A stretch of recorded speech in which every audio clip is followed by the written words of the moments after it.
Good evening. In this class, we have to discuss about the latitudes and longitudes. In the previous chapter, you have read that our planet Earth is not a sphere; it is slightly flattened at the North Pole and the South Pole. Last class जो last chapter था उसमें हम लोगों ने अर्थ के बारे में पढ़ा था और उसमें पढ़ा था कि जो अर्थ जो है वो स्फेरिकल शेप का नहीं है। इसके जो पोल साइड है नॉर्थ पोल और साउथ पोल के पास क्या है, फ्लैटेंड है, चपटा है। नेक्स्ट हमें जानना है कि it is slightly flattened north pole and the south pole and the balls in the middle, और बीच में क्या है, मिडिल है। Can you imagine how it looks? You may look at the globe carefully in your classroom. You get an idea. Globe is true model miniature form of the earth. अर्थ का जो क्या है, अर्थ, ये जो ग्लोब है वो globe अर्थ का miniature form है, छोटा रूप है। ठीक है, और ये जियोइड शेप का है। Globe may be of varying size and types, big ones which can be carried easily, small packet globes and globe like balloons. तो ग्लोब अलग अलग प्रकार के होते हैं जो कि पॉकेट ग्लोब्स होते हैं, ग्लोब लाइक बैलून्स होते हैं, which can be inflated and are handy and carried with ease, और उसको अच्छे हैंड से कहीं भी ले जा सकते हैं और कैरी करना बहुत ही आसान होता है। विच can be inflated and carry handy and carried with is. The globe is not fixed. It can be rotated the same way as the top spin or the potter's wheel is rotated. जैसे कि potters wheel जो है ना, जो rotate करता है, potters wheel जो potters बनाने वाले होते हैं वो व्हील को रोटेट करते हैं, या बच्चे लोग जो टॉप को रोटेट करते हैं, प्ले करते हैं। जस्ट लाइक दैट अर्थ भी क्या है, अपने एक्सिस के अराउंड क्या करता है, रोटेट करता है। इस डायरेक्शन में रोटेट करेगा अर्थ। ठीक है।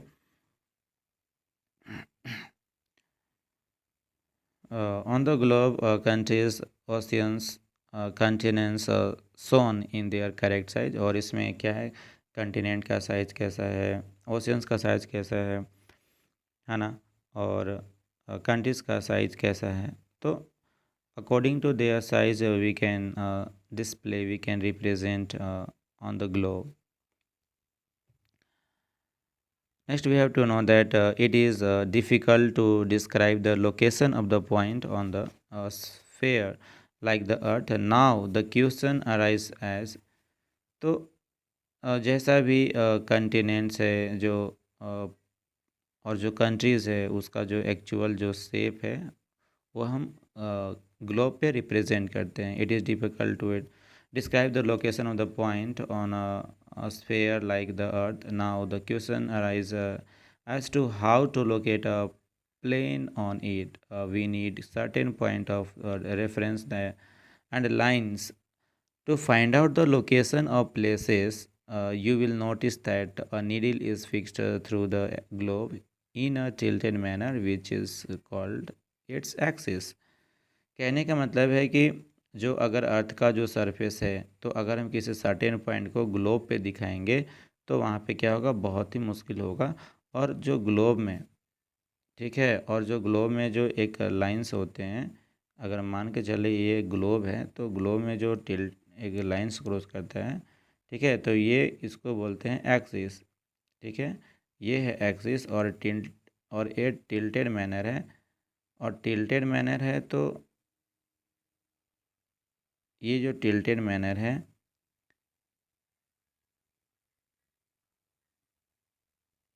ठीक है, तो ये जो टिल्टेड मैनर है और 23.5 डिग्री टिल्टेड मैनर है, और टिल्टेड जो मैनर है उसको हम लोग क्या बोलते हैं, एक्सिस। वो जो लाइंस जो बता भी ग्लोब में जो लाइंस जो होता है ये वाला, इसको क्या बोलते हैं, एक्सिस, और 23.5 डिग्री पे है। ठीक है, 23.5 पे है। 2 points on the through which the needle passes are can be moved around this needle from west to east, just as the east move, just as the earth around. But remember, there is a major difference.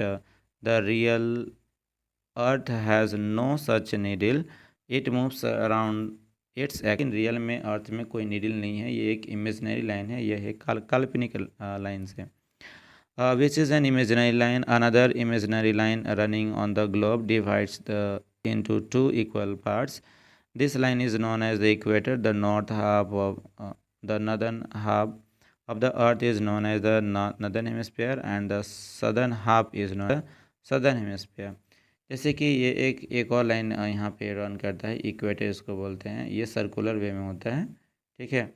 तो ये जो है ना अर्थ को two parts में divide करता है, एक इसको बोलते हैं नदर्न हेमिस्फीयर और इक्वेटर के नीचे वाला बोलते हैं सदर्न हेमिस्फीयर, और ये वाला बोलते हैं नॉर्थ पोल, और ये जो पॉइंट है जहाँ पे एक्सिस इंड करते हैं यहाँ बोलते हैं south.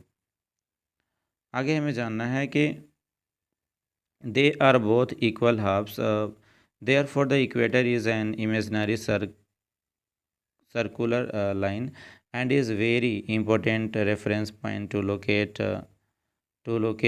places on the earth। और ये जो है इक्वेटर है, और इक्वेटर के ऊपर में देखेंगे कि ये जो लैटिट्यूड्स हैं वो 20 डिग्री 40 डिग्री 60 डिग्री 80 डिग्री, और लास्ट में जो सबसे पोल पास जो लैटिट्यूड्स होता है वो 90 डिग्री का होता है। And just like that equator के बिलो इसके नीचे भी देखेंगे 20 degree 30 degree 40 degree 50 degree and so on 90 degree latitudes बनता है पोल के पास। Latitudes are measured in degrees, और जो लैटिट्यूड्स है डिग्रीज में मेजर्ड किया गया है, ऊपर वाले पार्ट को एन से डिनोट किया जाता है, क्योंकि एन फॉर नदर्न या फिर नॉर्थ बोल सकते हैं।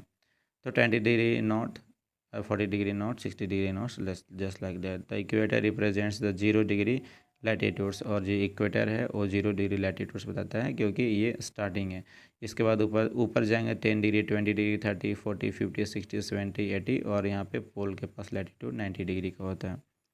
अगर हम समझे कि टोटल लैटिट्यूड्स कितने हैं, तो हमें पता होना चाहिए कि इक्वेटर भी खुद लैटिट्यूड्स है, और उसके ऊपर टोटल 90 लैटिट्यूड्स होते हैं 1 डिग्री पे, ठीक है। 1 डिग्री पे क्या करते हैं लैटिट्यूड्स रन करते हैं। तो ऊपर 90 और इक्वेटर के नीचे 90, यानी कि 90 + 90 180, और इक्वेटर खुद क्या है लैटिट्यूड्स है, तो 180 + 1 181, यानी कि जो टोटल लैटिट्यूड्स है वो टोटल हो गया 181। The equator represents the 0 degree latitude, since the distance from the equator to either of the poles is 1/4 of the circle around the earth. It will remain 1/4 of the 360 degrees, that is 90 degrees. Thus 90 degrees north latitudes mark the north pole as 90 degrees, south latitude marks the south pole, ठीक है। तो जो 90 1 degree 2 degree 3 degree 4 degree just like that, और जो 90 degree का जो latitudes होता है उसको बोलते हैं नॉर्थ पोल, और जो 90 डिग्री जो साउथ लैटिट्यूड है 90 डिग्री साउथ लैटिट्यूड, तो उस लैटिट्यूड पे बने जो जो पोजीशन है ना 90 डिग्री जो साउथ लैटिट्यूड है उसको बोलते हैं साउथ पोल बोलते हैं। और आगे देखना है कि such as all parallels north of the equator are called north latitudes. Similarly, all parallels south of the equator are called south latitude. तो जितने भी लैटिट्यूड्स है वो इक्वेटर के पैरेलल में समान दूरी पे हैं, दिखाई दे रहा है ना, समान दूरी पे हैं। ये लैटिट्यूड्स आपस में कभी भी नहीं मिलते हैं, क्योंकि ये पैरेलल डिस्टेंस हमेशा मेंटेन करके रखते हैं, यानी कि पैरेलल है। अब पैरेलल लाइंस आपस में कहीं भी नहीं मिलते, कभी कभी भी इंटरसेक्ट नहीं करते हैं। तो इक्वेटर के ऊपर जो नदर्न हेमिस्फीयर में जितने भी लैटिट्यूड्स है वो भी पैरेलल है, और इक्वेटर के साथ सदर्न हेमिस्फीयर में जितने भी लैटिट्यूड्स है वो भी पैरेलल है, यानी कि टोटल लैटिट्यूड्स जो होते हैं ना वो इक्वेटर के पैरेलल्स होते हैं। Either such parallels north of the equator called the northern latitudes. Similarly, all parallels south of the equator are called south latitude.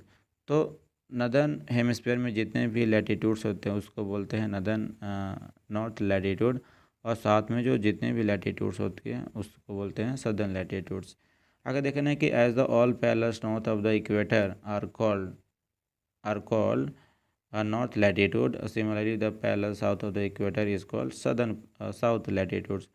The value of east latitude is therefore followed by the either of the word north or east or south. north and south.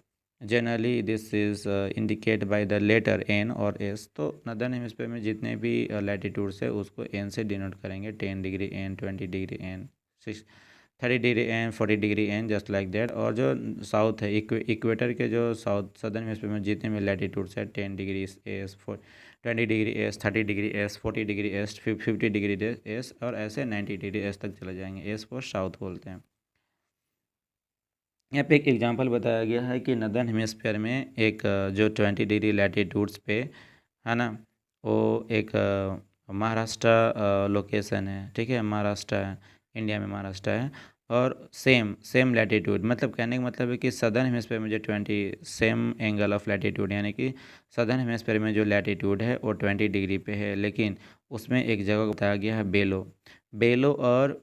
बेलो और Maharashtra same angle of latitude है. महाराष्ट्र भी 20 degree latitude है, लेकिन बेलो भी 20 degree latitudes पर ही है. लेकिन different ये है कि महाराष्ट्र 20 डिग्री नॉर्थ पर लाइज करता है, और जो बेलो जो है वो 20 डिग्री साउथ पर लाइज करता है, जो कि साउथ अमेरिका में. But the former is 20 degree north of the equator and the latter is 20 degree south of it. We therefore say the Chandrapura is situated at the 20 degree in latitude and the below horizon is situated at 20 degree south latitude. We see in figure 2.2 that as we move away from the equator, the size of the parallels of latitude decrease. जैसे जैसे हम देखेंगे कि अगर हम equator से देखेंगे कि ये अगर इक्वेटर है, ये इक्वेटर है, तो इक्वेटर, ये तो जितने भी लैटिट्यूड्स लाइन है वो सर्कुलर वे में हमें पता होना चाहिए. तो ट्रॉपिक ऑफ कैंसर भी सर्कुलर वे में है, आर्कटिक सर्कल भी, या जितने भी लैटिट्यूड्स है वो सब सर्कुलर वे में है. तो जैसे जैसे इक्वेटर से ऊपर में हम जो लैटिट्यूड्स को देखेंगे तो उसका लेंथ में क्या होगा, डिक्रीजिंग ऑर्डर में जाएगा, और सबसे छोटा लैटिट्यूड्स बनेगा नॉर्थ पोल के पास. ऐसे ही देखेंगे कि इक्वेटर से जो डाउन साइड में जाएंगे, सदर्न हेमिस्फीयर में जाएंगे, तो जैसे जैसे हम साउथ पोल की तरफ बढ़ेंगे तो पता चलेगा कि जो लैटिट्यूड्स है वो धीरे धीरे क्या हो रहा है, डिक्रीज हो रहे हैं, उसका लेंथ में डिक्रीज हो रहा है, और साउथ पोल पे सबसे छोटा बनेगा. यानी कि नॉर्थ पोल और साउथ पोल पे सबसे छोटा लैटिट्यूड्स होते हैं. नेक्स्ट हमें जानना है इम्पोर्टेंट पैरेलल्स ऑफ लैटिट्यूड. तो इम्पोर्टेंट जो पैरेलल्स लैटिट्यूड है, ये हमें जानना है कि जितने भी लैटिट्यूड्स है वो पैरेलल है. इम्पोर्टेंस कितने हैं, एक तो यहाँ पे देखो, beside the equator 0 degree, the north pole is 90 degree and the south pole is pole 90 degree s. Therefore there are four important parallels of the latitudes. Tropic of Cancer 23.5 degree in northern hemisphere, Tropic of Capricorn, Arctic Circle, Antarctic Circle south of the equator. Equator के north में देखेंगे कि 23.5 degree tropic of cancer है, और उसके बाद देखेंगे कि ट्रॉपिक आर्कटिक सर्कल है 66.5 डिग्री पे, और जो साउथ पोल में देखेंगे इक्वेटर के साउथ में 23.5 डिग्री पे ट्रॉपिक ऑफ कैप्रिकॉर्न है, और यहाँ पे अंटार्कटिक सर्कल 66.5 डिग्री पे है. ठीक है, तो ऐसे में यहाँ पे देखेंगे कि अगर इक्वेटर को छोड़ करके इक्वेटर के अतिरिक्त देखेंगे कि 4 इम्पोर्टेंट लैटिट्यूड्स है ना, इक्वेटर को छोड़ करके, हालांकि इक्वेटर भी एक लैटिट्यूड्स ही है. तो इक्वेटर के अलावे इक्वेटर को छोड़ करके देखेंगे कि टोटल कितने जो इम्पोर्टेंट्स लैटिट्यूड्स है वो 4 लैटिट्यूड्स इम्पोर्टेंट है.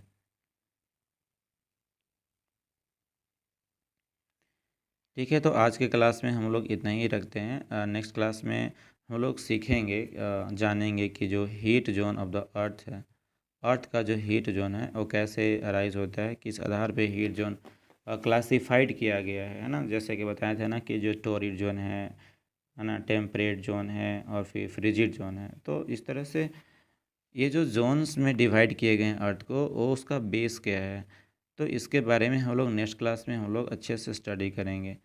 तो जितना भी अभी हम लोगों ने पढ़ा उसको घर पे रिवीजन करना.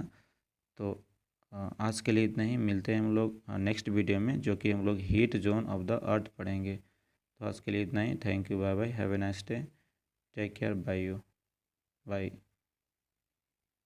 सी यू अगेन.